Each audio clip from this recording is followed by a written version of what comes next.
Solana jumped 9% this week. And the interesting part isn't the price.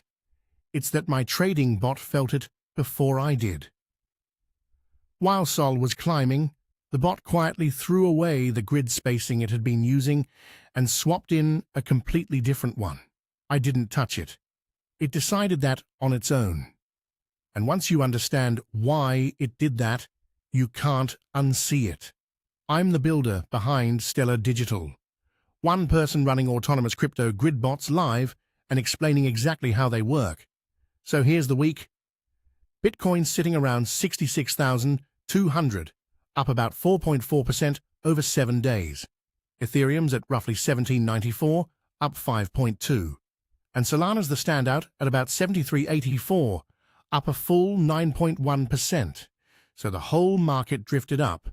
But SOL drifted up with attitude, bigger swings, faster moves, and that distinction matters more than the green candles themselves. A calm, steadily rising market and a choppy, fast-rising market look similar on a weekly chart, but to a grid bot, they are two completely different worlds. One of them is where grids print, the other is where grids get run over. This week, we got a little of both, which makes it a perfect week to actually look under the hood. Here's the bridge. A grid bot makes money from oscillation. Price wiggling up and down across little rungs, buying low, selling slightly higher, over and over. So a choppy SOL that keeps swinging is a gift, but a market that just trends one direction without looking back. The grid sells its whole position into the rip and then sits there empty while price keeps running.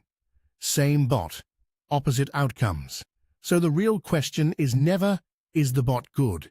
It's, is the bot configured for the market it's actually in right now?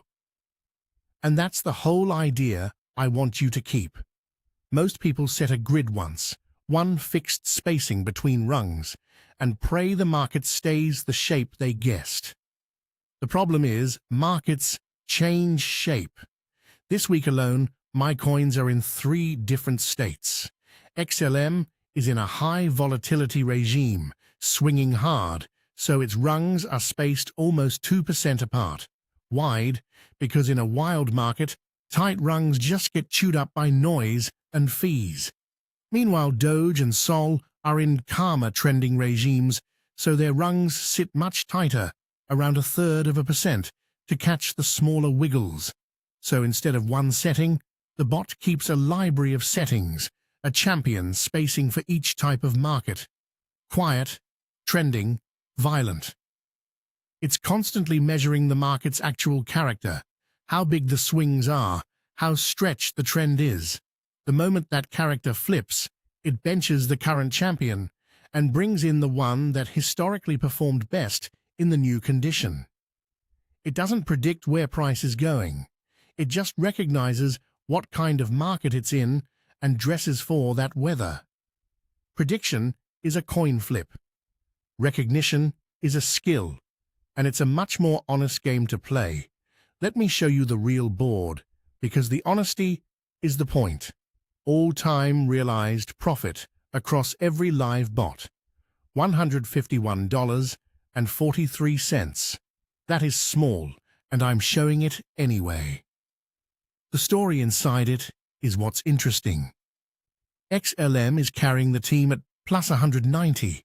It's been in those big swing regimes the grid loves, 431 fills. SOL's quietly positive at plus 38, and Doge is down 77, a real loser, sitting in a trend that the grid had to grind through. Same system, 3 honest outcomes, no projections, no monthly numbers, just the live ledger doing what it does. So here's the one thing to take with you. The edge isn't a magic setting, it's adaptation. A strategy that can recognize the market it's in and change clothes will outlast a perfect strategy frozen in time. That's true for bots, and honestly, it's true for whoever's trading by hand too.